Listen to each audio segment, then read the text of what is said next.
It's me, Brendan, and this is the e-bike that I built.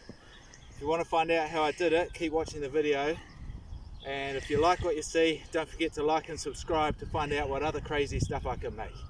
Thanks. I'm going to take this here BMX and this here 26 inch kids mountain bike and merge them together and make an adult size BMX. Then I'm going to give it a cool paint job, and then I'm going to stick a battery and an electric motor on it, and turn it into the world's coolest commuter BMX e-bike.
Okay, so here is my e-bike, and I know what you're thinking. You're thinking that is the coolest e-bike I've ever seen, but I can't take the credit for it, because what I did is I found an e-bike online that I really liked, and I probably would have got it if not for two reasons. The first reason is it's really expensive, and the other one was that they don't ship to New Zealand anyway.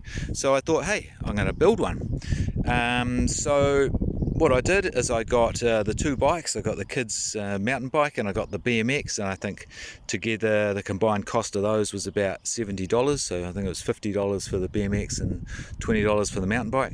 And then I just stripped them down and I built them, put them together, as you would have seen in those previous slides, into a sort of adult size BMX, just to see that everything was going to work before I committed myself to building the e-bike. At the same time that I was doing that, I ordered the parts from AliExpress, part of a kit for e-bike kit, and I'll go through those parts now. So the e-bike kit came with the rear hub motor, the 250 watt hub motor, and the rear wheel. It came with a controller that is under the seat. It came with the brake levers, front and rear brake levers, which also have brake sensors in them. So when you apply the brakes, it cuts off the supply to the motor. It also came with this thumb throttle, which is important for when you're cruising, because you don't want to pedal, you just hit that. We've got the controller there, on, off, and pedal assist adjust, and also got down there is the pedal assist sensor, which I had to manufacture a little bracket just to get that to work for that particular size bottom bracket. So yeah, so that was that. Yeah, so you would have seen in the video how I built it is I cut out the top tube there and replaced it with that funny looking banana seat combination. And yeah, so that thing on the back there is a dirt bike motorbike seat that I also got from AliExpress. It was, I don't know, it's like $30 or something.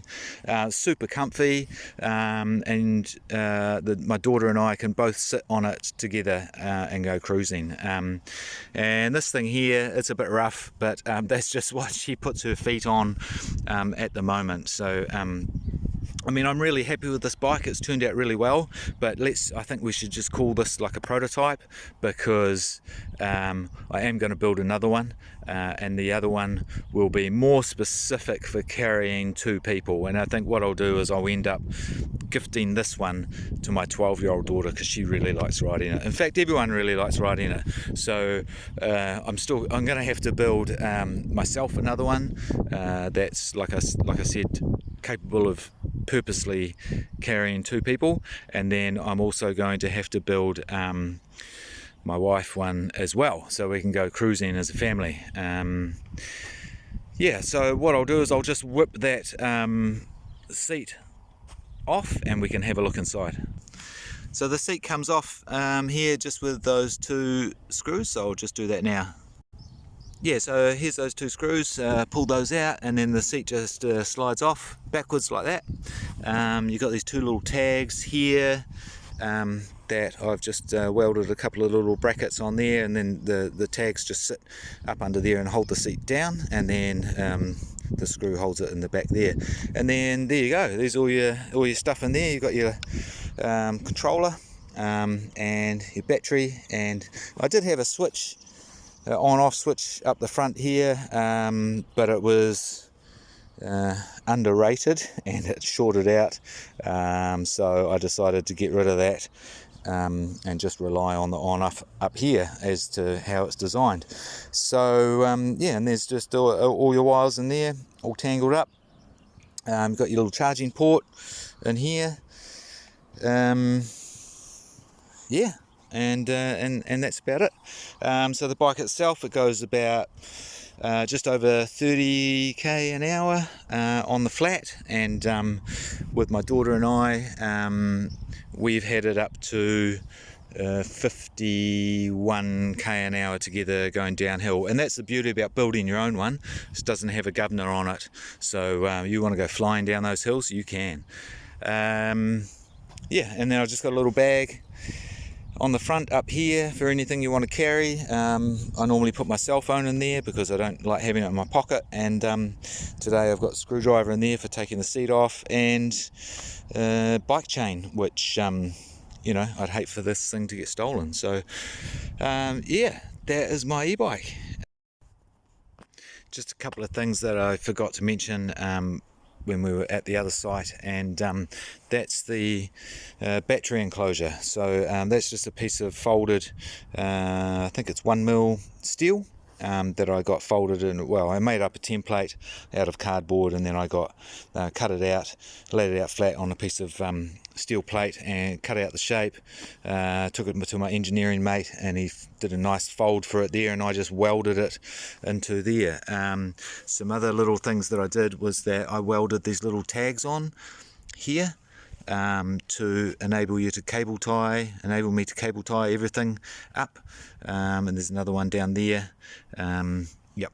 And the other thing is the ratio between the 2 cogs. So the first one's a 32 tooth BMX crank, and that one on the back is a 16 tooth.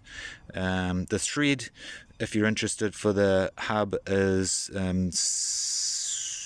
British thread, and these are old school BMX pedals, which you don't want to get hit in the shins with those, let me tell you. And yeah, the other thing I like about this bike is the sitting position. So that's the reason why I created it this way.